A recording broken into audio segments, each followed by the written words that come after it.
But I mean, 17-2. Obviously, Ryan Bourland isn't the best of the best. What this fight signaled to me is that Jake Paul is just continuing to go down the path of trying to become a contender at cruiserweight. After the fight with Jake Paul, he had a FaceTime call with Ryan Garcia. Mm-hmm. Is something wrong with Ryan Garcia? Is he actually drunk? Is he actually on drugs? What is going on with him? I think he had like a little breaking point. He's either putting a masterclass performance in trolling, or he's just absolutely losing his marbles. Yeah. Does Francis Ngannou shock the world again, but this time actually get the victory? Or will Anthony Joshua, put the nail in the coffin on the MMA community? I think Anthony Joshua is going to shut down any more MMA talk about, they're better in boxing. I think Joshua's going to knock out Francis Ngannou. Welcome back, guys, to another episode of the Last Round Podcast, where we talk about traditional boxing, influencer boxing, and everything in between. In today's episode, we will be talking about Jake Paul's TKO win over Ryan Bourland, as well as Venado Lopez's return and his triumphant victory over his mandatory, as well as a little bit about Raymond Ford's, championship victory last night as well. And we will also be, maybe if we have the time, giving our prediction for Anthony Joshua versus Francis Ngannou. But before we start the video, please like and subscribe. We're almost at 1,000 subscribers. Big milestone. And so keep on liking, keep on subscribing. It'll help us out a ton. Don't forget to follow us on all our other social media apps. We are on Twitter, Instagram, and TikTok. So don't forget to follow us there, as well as our Discord. Link is in the description below. Now, to get started with the podcast. But before we do that, we got a birthday boy right here. Rudo, the birthday boy. And he got the perfect birthday gift. A Jake Paul masterclass. The perfect one. Huge shout out to JP, putting on a tremendous performance. He did it for you, right? He did it for me. He did it for you. I remember he said in the post press conference, he's like, Rudo, this is for you, man. This is for you. So, what are you guys' thoughts about Jake Paul? He returned after his fight against Andre August back in December. Returned against Ryan Bourland. People were saying he is an Uber driver, which he is an Uber driver. Let's be for real. But Jake Paul came in and performed, got the TKO win. What are you guys' thoughts about Jake Paul's performance this past weekend? I mean, we could always criticize, who he's fighting and this and that, and it's true he is an Uber driver. But this is pretty normal for a guy that's under 10 fights to be fighting, someone at the skill level of Ryan Bourland. I mean, I think people were criticizing a little too much because they're saying he's fighting a nobody. But I mean, 17-2. Obviously, Ryan Bourland isn't the best of the best. But if you look at the fighters' first 10 fights, they fight guys like this. They fight Uber drivers. They fight people off the street just looking to get a quick paycheck to fight, maybe get a little 15 minutes of fame. Yeah. So, honestly, what this fight signaled to me is that Jake Paul is just continuing to go down the path of trying to become a contender at cruiserweight. Yeah. So, I mean, hats off to him. Got the first round KO. It was, hats off to him. Yeah. It was funny. Yeah, it was kind of funny. I don't know. Yeah, I liked it too. There was a lot of good things that I can say. It looked like he had a good training camp. Got him out in the first round. He's been pretty active as well. So if he is trying to look to become an actual serious boxer, it looks like he's going down the right path. I mean, December to now, that's pretty soon. So he's fighting consistently. He's fighting very much often. He's very much active. The one pushback that I will give, though, is he made the guy move up. He made him move up. I believe he typically fights in a lower weight class, but he made him move up. But, the record's there. He doesn't have a bad record. He has a winning record. So, and Jake Paul got him out there in one round. Jake Paul does have power. It looks like he does have power. He did what he had to do. And we'll see. Hopefully he can get a bit tougher match because I think he is ready for like a stepping stone. Well, that's Jake Paul's favorite opponent. So a guy smaller than him hasn't fought in like 4 years. That's perfect for Jake Paul. Yeah. Especially during this time. During this time in his career, you know. Yeah, I didn't know it had been 4 years since he had last I don't fought. know if it had been 4 It years. was 2 years. 2 years. 2 years. Yeah. I know he was inactive. You Yeah. know what I'm Yeah, he was saying? very inactive. Very inactive. Yeah. And he was, doing Ubers now. But I mean, I think okay. So a lot of hate on Jake Paul, obviously, but again, look at your favorite fighters' first 10 fights. Their opponents aren't much different than Ryan Bourland. Jake Paul, he's doing what boxers do. It's very normal for a boxer to fight a guy at that skill level at that point in his career. So if you're hating on that, then you're just like, you really don't understand the evolution of boxers and how they progress through their careers. Jake Paul, we have an eye on him because obviously he was a social media star. But if he was a nobody, just some random boxer trying to make it, and you saw his record and you saw who he was fighting in his 9th fight, you'd be like, oh wow, that's actually okay. He's fighting a 17-2 fighter. Obviously he's inactive, he's fat, he's out of shape. Yeah. But hey, I mean that's what they do. So you really can't hate on it if you really understand the sport. Yeah, plus I think there shouldn't be too much pushback because even some of the other fighters who first started, I'm just thinking about Canelo right now. Most of his first early opponents, they had just losing records. Like it was like in the tens of like 20 losses, 30 losses type stuff. This is pretty common. But Canelo, he was 15. That is true. He was still a kid, so I mean, maybe you can maybe have an argument for that. Okay, yeah, he's fighting absolute trash cans, but he's also a 15-year-old kid who's fighting professionally. So you can make that argument, could you? Yeah, you could. Yeah. You could, but I mean, the thing is as well is that Jake Paul has no amateur experience. He I guess he is a little bit athletic because I mean he did wrestling and then I guess he's maintained it, but now obviously he's living the life of an athlete. Whereas Canelo, I mean, he was bred in that environment. Like his older brothers were already boxers, and then like he wanted to get into the boxing. So yeah, I guess they do that, but I mean, it's all depends on like. This goes overall. It applies to everyone. Exactly, like it's a common trend in boxers. You know what I'm saying? It's not unique to Jake Paul. I think people think it is unique to Jake Paul. Like a guy, a 9-0 boxer, a 9-1 or 8-1 boxer in Jake Paul. They think he should be fighting like what do they think he should be fighting, world champions? Yeah. He should be fighting Canelo next, bro. Yeah, like I'm like he's young in his career and he has no amateur experience. We have to take that into consideration as well. Like bright lights, like in his 9th fight. Come on, cut him some slack. Well, the thing that helps him too is he's got money to fund his athletic endeavors. He has enough money to get the best nutritionist, to get the best camp, coaches, the best technology, maybe even, he's got the money for that, which, in turn does give him an advantage even over people who do have the amateur experience or do have, at least more technical abilities than him, which, does play a big factor. And it is kind of showing, because he has made if you look at his first fight against Deji to now, huge development. Massive improvements. I think, in my opinion, he's made the most development out of any, influencer boxer. Even though he doesn't, claim he's an influencer boxer anymore, which I don't claim him to be one anymore as well. But he started out as one. He started out as one, and seeing his progress and the development, I'm confident in saying he is easily the most developed fighter out of anyone that's came out of the influencer scene or the YouTube scene in that aspect. Absolutely. I mean, going a little into the fight, I know it was only one round, but we could break down a little something that he did.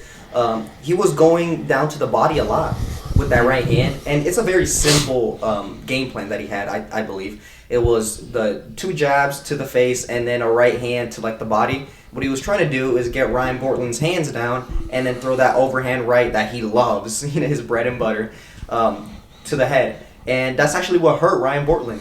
He threw a jab and then he threw a right hand, a right hook, and it landed right on the temple of Ryan, and then that was the beginning of the end. Shortly after he was stopped. So I mean, he has he's really learning on the job, honestly. Yeah. I mean, yeah, like no amateur experience, was never in boxing, and now he's trying to do this for real. We see his improvements are quickly. I mean, he's improving at a rapid pace, and obviously that is because of the money. I mean, he has so much. He has enough to fund, to help with the development. But switching over to at the aftermath of the fight, Because you know how every single Jake Paul fight, he wins, right? And then people online just start bashing him, they saying hate like, him. "Oh, they, you know, because he gets so much hate." And you know, the biggest fan base that hates him are the KSI. You know, the KSI fan base really hates Jake Paul. And I remember one of the main arguments that they use is that you don't fight a real boxer, this and that. Like when you're gonna fight a real one, even though he has been fighting, you know, so-called boxers, and Andre August, Ryan Bourland. And the only, you know, the boxer he did fight was Tommy Fury, which he lost. So people, you know, a lot of the KSI fan base really likes pointing that out. Like, oh, you fight all these fake or these retired boxers. But yet when you fight an active young fighter, you know, you lose. But then again, KSI, he fought Pineda. He fought Swarms. Fournier. He fought Swarms. And the thing is, you know, people are claiming, oh, Ryan Bourland is a Uber driver, this and that. Well, she is an Uber driver. But the funny thing is, I remember Swarms, someone caught a picture of Swarms saying like, yo, Swarms delivered me my DoorDash order. And it was actually Swarms delivering a DoorDash order. No way. So like people are like, bro, like the KSI fan base has no room to talk when it comes to Jake Paul's opponents, you know, in the aspect of it. He's fighting an Uber driver and whatnot, when Swarms was out there delivering DoorDashes. Nothing wrong with it, of course. But I'm just pointing out the kind of like the hypocrisy when it comes to trying to belittle Jake Paul's opponents when it comes in comparison to KSI, when he also has done the same thing. Yeah. And you know what's funny? Firstly, the thing about those KSI fans, the KSI fans hate Jake Paul, but in reality, they're fans of him. I mean, they care when he fights. They're super critical on his performances. All they do is constantly talk about him. If you ask me, that's pretty much a fan. Yeah. Like they care about his life. They're interested in him. So it's confused admiration. Yeah. They're confused. I don't even know what they're thinking. There's a fine line between love and hate. Yeah. That's what they said. But with another thing, I mean, Jake, I'm surprised that people still don't see this. Like, Jake has really done the most of influencers in the aspect of the influencer boxers. He's really done the most in that whole space. I mean, it's not even in comparison. KSI, not even in comparison. Honestly, Tommy Fury, really not even in comparison. I mean, Tommy Fury, in my opinion, he's inconsistent, and he gets a lot of his accolades, or a lot of his fame does come from just being a Fury. Just being a Fury. Yeah, and I mean, he's more of an influencer I believe he's more of an influencer than an actual fighter, a fighter. Yeah, which is nothing wrong with it, but. And in terms of what you're saying, Jake Paul has, KSI started the whole boxing influencer, and in an aspect he is keeping it alive with the whole Misfits, which is great. But Jake Paul transcended into the traditional side, and he's been there ever since. KSI did jump into the traditional side when he fought professionally against Logan Paul, but ever since then, he went back to the influencer side, fighting Pineda, Swarms, Face Temper, and then I guess you could say he went back traditional when he fought Tommy Fury. But Jake Paul has been fighting more or has gone more of the traditional route, even though you could say, he fought MMA fighters, but then again, like, they have experience. They have fight experience, like. Beating an Anderson Silva is a lot more credible than beating a Swarm. Exactly. Like, and people don't see it that way. They still just hate on Jake, and I'm like, bro, at least he's fighting. I mean, of course, retired, 50 years old. Yes. But I think it's better than Swarms or Pineda, just some random, like. Yeah. Do you really think Tyrone Woodley is a far worse person in your resume than Luis Pineda? Exactly. Come on. And also, Luis Pineda was fighting at like 150s, and then against KSI they bloated him up to 170s. Yeah, so did you see his body, bro? Was skinny fat. Dude. Yeah. Come on, man. So yeah, that's the issue I have with some of the KSI, because I saw a lot of hate, which was expected. Cause, I mean, the thing is with Jake Paul, he kind of. He's been doing a lot of good things for boxing, especially for women's boxing when it comes to trying to shed more light to it, which I give him a lot of props for. But at the same time, I think Jake Paul is one of those internet personas, or those figures on the internet that will never not have hate because of the way he presents himself, the things he says, the way he acts. He does it on purpose. It's obviously a character he plays. On the cameras, in front of the cameras. But it's one of those characters that people are just hate with a passion. No matter what he does, even if he does something good, people are still gonna give him shit. Even if he becomes a world champion, people are gonna belittle him. They're still gonna be like, "You're the worst world champion. You only did it because you're famous. This and that." They're just gonna come up with any little excuse, like any new excuse. Yeah, any new excuse. So it doesn't even matter. Jake Paul, whatever he does, he is doomed to be hated for the rest of eternity. You know, I like to draw the comparison between him and Mayweather, kind of, because Mayweather can never do anything right. They're always going to bring hate towards him and stuff like that. So, and I think he kind of is taking a page off of his playbook as well. I mean, people are watching him because they want to see him lose. So, I mean, that's working out for him. But being very polarizing. Yeah. It does have its cons, obviously, but it also has benefit. I mean, they all tune in to watch, you know. Yeah, he plays the villain persona very well, and he will continue playing the villain persona until who knows, until he decides to retire, maybe. Yeah. But with the Pauls, you never know, because you remember Logan Paul had the whole downfall. Everyone hated him, and then he had his whole comeback, his redemption, and then he's still a polarizing figure. People, hate him. People love him. Same thing with Jake Paul. But after the fight with Jake Paul, he had a FaceTime call with Ryan Garcia, and Ryan Garcia has been kind of going crazy. He has been. I don't know. He's been a little on the little weird side lately. He's been making headlines with the press conferences with Haney and other podcast appearances. Yeah, and I don't know. I seen we were watching a couple of videos a couple of days ago about people were questioning about what's going on with Ryan Garcia. What do you guys think? Is something wrong with Ryan Garcia? Is he actually drunk? Is he actually on drugs? What is going on with him? Well, listen, I mean, I'm not one to say that he's drunk or he's high or he's on all these sort of substances. I just think he had like a little breaking point, honestly. I think obviously he's had a lot of pressure for a long time. He's very young, and especially after he lost against Tank, I think something in him kind of snapped, because everyone was like, I don't know, he's one of those weird people that just has he's in a very interesting situation, a lot of pressure on him, and a lot of positive, but also a lot of hate. A lot of people were hating on him after his Tank fight. And obviously he came up with excuses saying, he was rehydration clause, this and that. He was dying to make the 135 weight class. But I just think now he's kind of more in his being authentic. I think he always has kind of wanted to kind of talk his shit, just be brash, be a little arrogant. But I think he felt in himself that that's not the correct way to do it. That's not he's like the golden boy. He has to be like a role model or something. Yeah. But now he doesn't care. Now he just wants to be brash, be whatever the fuck he wants to say or do. He's gonna say or do it. I think that's what's going on. I think he kind of had a little breaking point in his mind where he's like, whatever, fuck everybody else. I'm just gonna do what I want to do. Yeah, I would say he's probably high on life, on the sense of he's really much enjoying this moment. I mean, his fight with Haney is probably going to be, I think it's going to break pay-per-view numbers, or it's going to do very, very well. I think he also tweeted out saying he's expected to make quite a bit of money. He said billions, although I don't think so. Nobody's not making billions. But he's going to make a large sum of money, and I think right now what he's trying to do for sure is build up, for sure. I think he's doing the most out of that. He's just trying to build it up. Yes, it's a little weird and stuff like that, and one could say, he's on something, but I mean, until we actually know, we're not gonna know. But yeah, he's definitely much in his era right now, in his zone. Yeah, because I think they're reaching. I mean, they're just saying because of his voice and because I guess his arrogance, what the type of stuff he's saying, that he's drunk or something. First of all, I mean, his voice.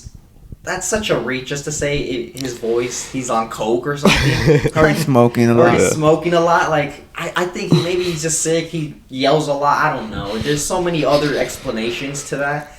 And then with the talking his shit, he always has kind of been like that. I feel even in the Tank press conferences, remember, he'd always, there was back and forth there. There was a little banter there. I don't think it's something completely different. I think it's a bit more. It's more now. It's night and day for sure. Yeah, now you see him chilling in the throne at the press conference, and then he has all these women come out and do like little tricks Like before he goes in. He goes to the press conference in a horse, riding a horse. He be trying to squash the beef with Bernard Hopkins, and Bernard Hopkins, Bernard Hopkins like, we got no beef.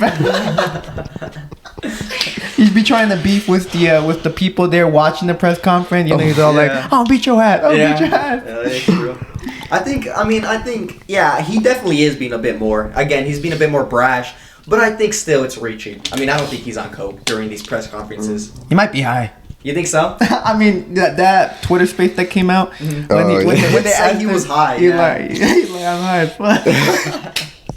Oh no. Then listen. If his training camp is really going like that, if he's just like smoking and drinking and just like half-assing it, just being like a part-time boxer, I honestly think Haney will knock him out. Then. Yeah, he stops. Yeah, he would stop him. I'm not gonna. I don't think he's gonna knock him out. I think he's gonna stop him.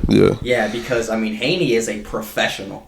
You know what I'm saying? Like, that boy is strict, consistent. Yeah. You know what I'm saying? Discipline. He is the type of boxer you want. You see and you're like, dang, that's a boxer. That's a boxer. He's living that lifestyle, and of course, he doesn't have the biggest power. He's not Matias, but at 140, it seems he has a lot more power in him just because he's not killing himself. Yeah. So now he has a little bit more power, and if Ryan Garcia is just half-assing this training camp, he's going to get into a world of trouble because Haney is a professional and a sharpshooter.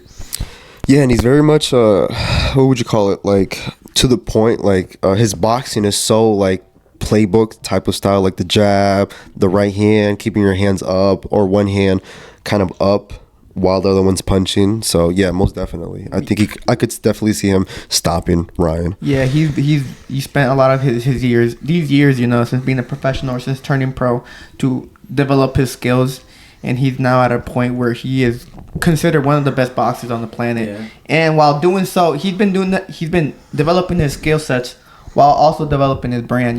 He's one of the bigger named boxers in the scene. He's not Ryan Garcia type of name, but he is still a big name. You look at his social media accounts, and he does have a good amount of following, more than most typical boxers have. So Devin Haney, very strict, very professional, very disciplined fighter.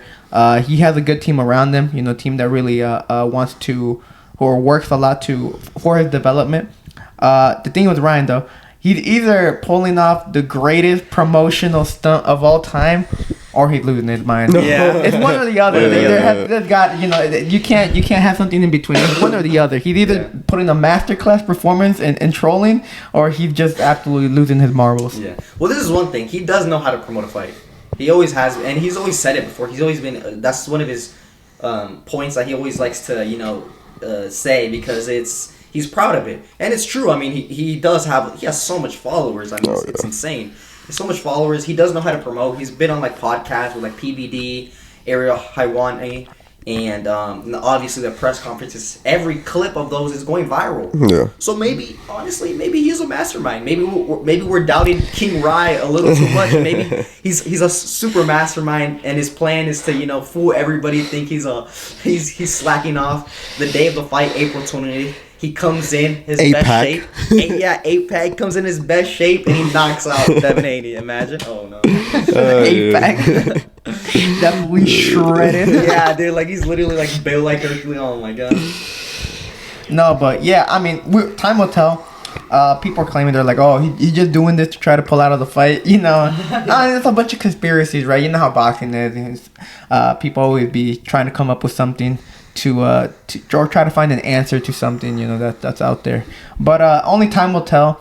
Hopefully, because this press conference or this fight build-up, for me, I think it's hilarious as hell. I think it's super entertaining. And at the end of the day, it's just going to help with the pay-per-views.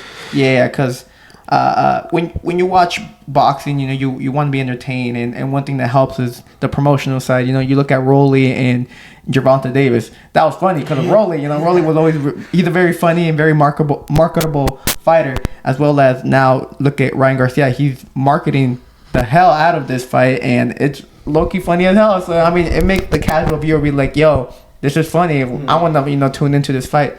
So let's see what what other plans Ryan Garcia decides to do when it comes to his trolling, to his promotional side. But for me personally, I'm very excited for this fight. If it happens, you know. Oh yeah. Yeah, I think the only thing that scares me about it is that like they're still going back and forth about the place. Yeah. Yeah, the Barclays Center in New York or in Las Vegas. Yeah. So then Ryan Garcia, I mean, you know how he is. He's stubborn. He's like, I want it in Las Vegas. I think it makes business sense to have it in Las Vegas. Haney's like, I want it over there. That's the only thing that kind of, you know, is in my mind that's like, just, yeah, I don't know. It makes me think maybe they still haven't, you know, agreed to like the complete thing, but hopefully this fight happens. That's kind of weird if they don't, because it's such a big fight. Like they need to have a location secure for that day. Yeah, I mean, there's gonna be a ton of people there. Like you guys better get on your shit. You know what I'm saying? Get this worked out. Yeah, there's a lot of money going into it, so I'll be surprised if they don't actually have a place or they haven't agreed fully on the place. So Yeah. that's well, weird. yeah. For right now, it's gonna be in. That's actually a first too. I've actually never heard that before as well. What? A fighter not having a location secure. Like usually when they announce a fight, they announce the fight, the date, and then the time and the location, everything. Yeah. Well, it's a bunch of drama when it comes to Ryan Garcia, Golden Boy, and I guess now Golden Boy. mixing in Devin Haney in there, so and Bill Haney as well. So it's a recipe for not for disaster, but for entertainment. Yeah. But so yeah, that was a little talk about Ryan Garcia and whether or not he's actually losing his marbles or if he's just pulling up a character and being the greatest marketer of all time. Moving on though. We go over to Top Rank. You know, Top Rank had some fight cards this past weekend as well on Saturday besides the Jake Paul on the zone. We had the return of Luis Alberto or El Venado Lopez as he made his third consecutive title defense at featherweight. And he came out on top. You know, he got the stoppage win against his mandatory. And now he's calling for unification at 126. And he also said that he's very interested in making a fight at 130, which I think would be... There's a lot of good matchups at 130. But back to his... First, let's work on his 126 unification. Or first off, let's work on his performance. Let's work on his performance. What you guys think about El Venado Lopez's performance this past weekend? I mean, he just showed that he's just levels above these guys, bro. He hit that boy with his thumb. He hit him with his thumb, and he fucked up his eye like crazy. Dude, I feel like that hurt my thumb more. That would hurt. Yeah, I'm surprised. He's a dog because he kept on throwing that hook. But yeah, it was a good fight. He just dominated from the beginning to the end. It was clear that this guy, especially after that, what happened with his eye, he was just completely in survival. Well, he was already getting washed up prior to that. Exactly. Yeah, but that eye, after that eye, he just switched to like, I'm not even gonna win this fight. I'm just gonna survive. Try to survive, and then he tried to survive. Venado Lopez, we saw it. That boy is arrogant. He is a cocky fighter when he gets in that groove. You know what I'm saying? He puts his hands down. He starts stunting on you. He goes like all the way. He like ducks all the way down, even below the waistline. Yeah. I mean, this guy is he loves to showboat a little bit. He loves to give the fans a show. So I think it was a good performance. He completely showed that he's a dominant champion and one of the top guys at 126. Yeah, he looked very comfortable. There wasn't really much that I could say bad about his performance. Maybe, keeping his hands up a little bit more. But that's just him. Like, when he does that, that the other guy is in survival mode. He looked very comfortable. And it's funny that you guys say that you guys think it's weird that he should have maybe hurt himself when he hit him with his thumb. That's kind of like an easy way to make an opponent's eye just get bigger and then close it and whatnot. Yeah, I mean, it's very like precise because like your thumb, if it goes right in the eye, I mean, it's GG. But I feel like that shit would hurt, bro. Yeah. Because I remember like hitting like even the heavy bag like wrong. If you hit it with your thumb, that shit hurts. Well, that's a heavy bag. Yeah. The eye is pretty. It's not the. Yeah, it's I mean, it does more damage to your opponent than it does to you. So then you're like, hey, it's a fair exchange. But the thing I found funny about the fight was on the eighth round when he stopped him. The crowd started chanting Venado, Venado, and Venado. He's like, give me, and he kind of powered up like a video game character, and then he just exploded and just like hit Abe with like a 8, 9, 10 punch combination, and the referee's like, nah, it's over. Yeah. Not even all of them landed. It was just he just completely rushed him, and then the referee stopped it, which has brought some controversy. Some people are saying that it was a bad stoppage. Oh, really? Yeah. Oh. I think it was a bad stoppage. I think they should have stopped in the corner. I mean, they should have stopped that sooner. Yeah, it should have been stopped sooner, right? That eye was terrible. Yeah. The referee was just looking for a way to stop it at that point, you know? Yeah. Because he was getting beat. The round prior to that one, before the stoppage, he was getting, Venado was just laying hands on him, man. I was surprised. I was like, I thought for a second that they were, like, the referee wanted to stop it. He wanted to step in prior to the round before, but he wasn't, you know, he let the fight go. And I think at that point, he just like, you know what, if I see anything, you know, close to like a ass beating like he got the round prior, I'm just gonna stop it. And Venado just exploded and then got that stoppage early on in the 8th round, which was funny. This is the thing. I mean, if you see just that stoppage, you might be like, oh, not even all of them landed. It's not like he was rocking him or nothing. Why'd they stop it? But if you look at the whole fight, it makes complete sense. I mean, the corner and the doctors, the referee, all wanted to stop the fight since he got his eye shut. I mean, his eye was completely fucked. I wouldn't be surprised if his orbital bone. I wouldn't be surprised if his orbital bone is broken. Yeah. Like, his eye was completely fucked. He was in survival mode the whole time. Venado was doing whatever he wanted to him. Yeah. I mean, this fight just it was.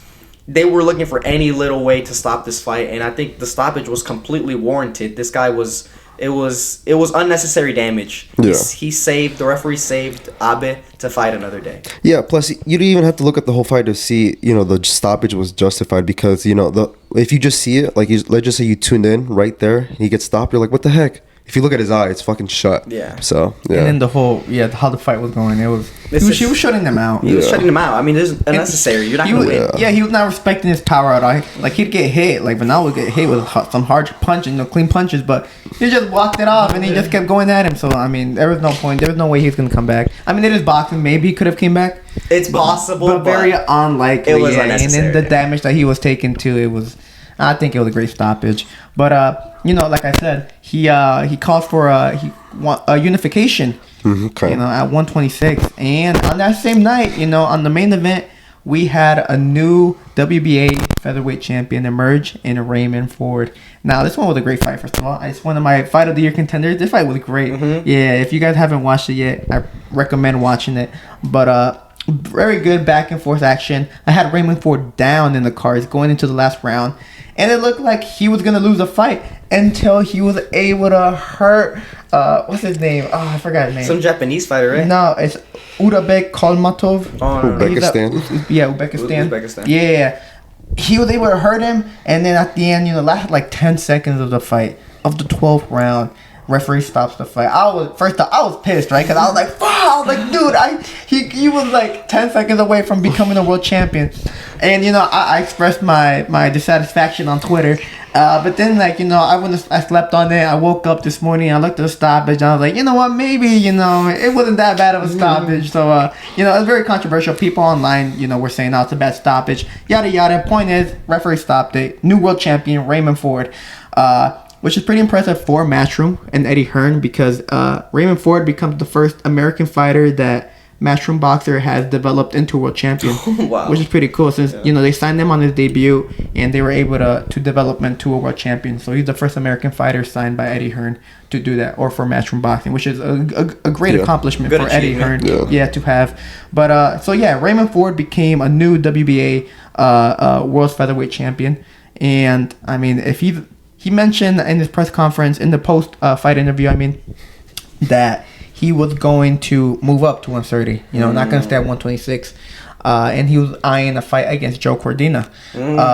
Thing is, if he does move up to 130, I'm not sure if he's either going to vacate the 126 or not. But if he decides to have one fight at 130 and then maybe go back down to 126, maybe him against any of the other fighters, you know, Venado Lopez, who's eyeing unification, Rafael Espinosa, or even Ray Vargas, man. He's got 3 Mexicans there who are ready to fight and who all want unification. Oh, yeah, dude, the Mexicans are running the 126, yeah. Bro. Yeah. Goodness. The stoppage was very controversial. I think a lot of people, I don't know, it's hard to say because this is what makes it even harder to judge this stoppage is that it was a 12th round, final 10 seconds of the fight. He didn't drop the Uzbekistani. He rocked him, but he was winning the fight. I think I saw on 2 judges' scorecards, the Uzbekistani was ahead. Yeah, like 106, 103. Yeah. So if he would have survived 9 seconds remaining punishment, he would have become a world champion. Yeah. So like it's so hard to say whether or not this is a good stoppage or not. Honestly, I could see both angles. I mean, he didn't drop the Uzbekistani. He was hurt. I mean, last 7 seconds of the fight. It's a championship round. Championship fight. You can't let it go on for 7 seconds. Like, it's difficult, man. But the thing is, he did turn his back. Yeah. That's the thing that people are giving. They're saying, hey, you can't turn your back like that, because it symbolizes, you don't want to fight anymore. And it's very, I mean, you make, that's a good point. But it's very hard. It's very hard. It's really go difficult. Either way. It's up to the referee at the end of the day. Yeah, and he made the call, stop the fight, which allowed Raymond Ford to become world champion. Wow, at 24 years of age. Wow. He's younger than I thought. Yeah, young. I draw this comparison to the stoppage when Chavez Senior stopped what's his name? Meldrick Taylor. Yeah. Yeah, last 10 seconds of a championship round in Vegas, 12th and final round. You hear the last 10-second bell, and then he hurts him with the right hand, and then drops him. Taylor gets up, and then the ref waves it off. Yeah, those types of performances, because like I said, I personally I had Raymond Ford down on the card, and I thought he was gonna lose on the scorecard. But that type of performance kind of tells you a lot about the fighter, because throughout the whole fight, Raymond Ford was trying his very best. What's his name? Otabek Kholmatov. Very, was getting the better ends of the exchanges. He was fighting phenomenally. Yeah, he was able to buzz Ford on a couple occasions throughout the fight. And in my opinion, he was landing the cleaner shots. He was throwing a lot more punches. In my eyes, he was leading in the scorecards. But like I said, these fights kind of tell you a lot about the fighter. And Raymond Ford showed me that he has not only that dog in him, but he's got some crazy heart because he dug deep in himself in that last round to get that stoppage. When he hurt him, I was like, no way, that just happened. And then he stopped him. I was like, that's crazy. It's rare to see. And I know, like, at the end of his career, when he looks back at it, he's gonna look back at that fight and be like, damn, like, that was something, One of his proudest moments. Easily, for any fighter, to pull off a performance like that or a comeback like that, it's any proud achievement in anyone's career. And to win a world champion from it. Yeah. First time too. Yeah. That's like a movie type It's of. a movie. 10 seconds to the end of the fight and he knocks him out. He's down on the scorecards and he knocks him out. And gets a world title. I mean, that's a movie right there. That's a movie, yeah. Which is, I give him major props for that. So now he's officially world champion at featherweight. Well, okay, so we got 3 other Mexican champions. Yeah. Venado, Vargas, and what was the other one? Espinosa, yeah, El Divino. Tough. Yeah, it's a tough division, man. It's very hard. Do you think Ford? I mean, he was losing the fight, but he did win. What are our thoughts on him? Can he unify? Well, it's very hard now because he did mention he's going up to 130. Yeah, but if hypothetically speaking, he decided to stick at 126. I see him. The thing is very difficult because first off, Ray Vargas, he's not very active, which may play a factor. Raymond Ford does got a lot of more activity on him, and he's a lot younger as well. If anyone I would pin him up against would be probably a Ray Vargas, which I think would be a great fight, or even a Venado Lopez would be a phenomenal fight, but I think Venado Lopez would be a bit too much for him, just in the aspect that he's so unorthodox and he is heavy-handed as well. People. Oh yeah.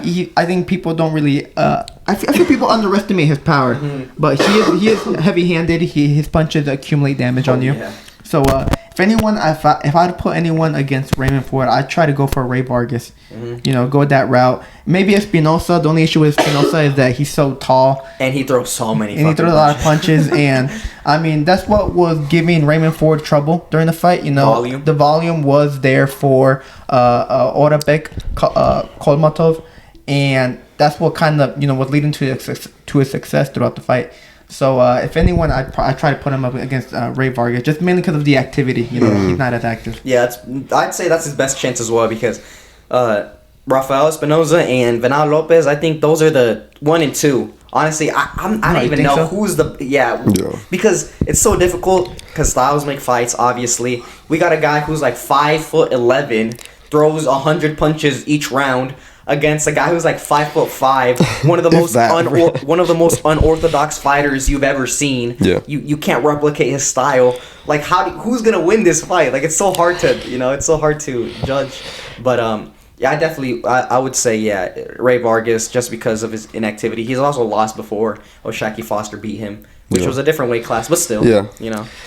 Yeah. I don't think he's gonna stay at 126. I think he stayed at that weight class for a very long time. I think his body can't make it, so I think that's why he's gonna move up. And I think he's gonna move up and challenge. I think one of the weaker ones of the champions at 130, Joe Cordina. The weakest, yeah. Or Lamont Roach, yeah. Well, Ray Vargas is returning again against Nick Ball. Yeah, he's gonna fight on the Francis Ngannou and Anthony Joshua. He's the co-main event. No, he's the co-co. He's one of the main card fights. Yeah. But yeah, so maybe this weekend we'll see a title switch, or maybe it stays. But we'll see. Yeah, time will tell. He hasn't fought since last year back in February, so he's had over a year of inactivity. Yeah. So let's see how much that plays a factor. Yeah. But speaking about Ngannou and Joshua.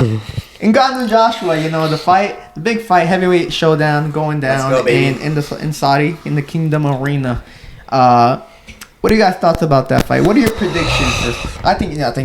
What are your predictions about that fight? Does Francis Ngannou shock the world again, but this time actually get the victory? Or will Anthony Joshua, put the nail in the coffin on the MMA community? I think, that's exactly right. I think Anthony Joshua is going to shut down any more MMA talk about, they're better in boxing.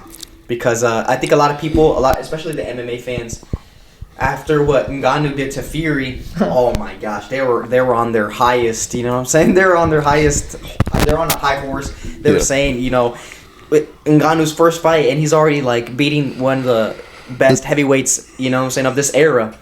But I think styles make fights. Fury wasn't even in training. That's a whole nother topic. But in respect to this fight, I think Joshua, his style is perfect for Ngannou. Ngannou isn't going to move around. Ngannou isn't going to want to box him. Ngannou's going to go in there to try to bang with him. And Joshua has been doing boxing since much, much younger than Ngannou. He's been at this game for so long. He knows how to land a punch. I think Joshua's going to knock out Francis Ngannou. Yeah, I'm favoring AJ to win big. I'm expecting him to get a stoppage. But the only thing is that I would say he does have to worry, though. What I saw from Francis Ngannou's last fight with Tyson Fury is that he doesn't have bad... his counterpunching is pretty good. His timing is not that bad for a big guy. He actually was able to time Tyson Fury the first few rounds. So just as long as AJ, knows that, takes into consideration, he should win by knockout. Yeah, well, the thing is, social media, when you ask that question, who's going to win, Francis Ngannou or Anthony Joshua, surprisingly, a lot of people are favoring Francis Ngannou for that fight, which I'm just like, wow, that Fury fight really catapulted him to a whole new level, because people believe that he is capable of becoming a world champion in boxing and taking out all the elites in boxing, and I look at that and I'm like, wow, that's crazy. I think it's crazy. I know, the hype for him is insane now. And rightfully so, because, going into the Tyson Fury fight, no one expected anything from him. Everyone was like, oh, Fury's going to wipe the floor. We thought that too. And then the complete opposite happened. You can make the argument different factors played a role into the outcome of the fight, especially when it came to Fury and his camp. Very questionable in my opinion. But regardless of that, he came out with one of the greatest, if not the greatest debut performance of all time. So he has a lot of hype coming into his fight. Anthony Joshua is a man who when he's had his lows, he's had his lows, and when he's had his highs, he's had his highs. And his last fight against Otto Wallin was phenomenal. I thought this was the best Joshua I've seen in a very long time. And if he's able to bring that Joshua into this Francis Ngannou fight, it gives me no reason to not think that Anthony Joshua will beat Francis Ngannou. Yeah, that's true, because sometimes we get different Joshuas. I think, especially in the past, with the Usyk fights, he didn't really know what his style was. Like, he was trying to conform more with, like, boxing, but he's big. He's a big boy. He's hella muscles, you know what I'm saying? He can't really box like that. Can't be like that. Or box against someone like Usyk. Exactly, yeah. So I think he's kind of grown into himself now. He's back to being the killer. He's back to being like, I can knock you out. I have enough power to just land a single punch. So I think he is extremely motivated, and I think he isn't overlooking Ngannou.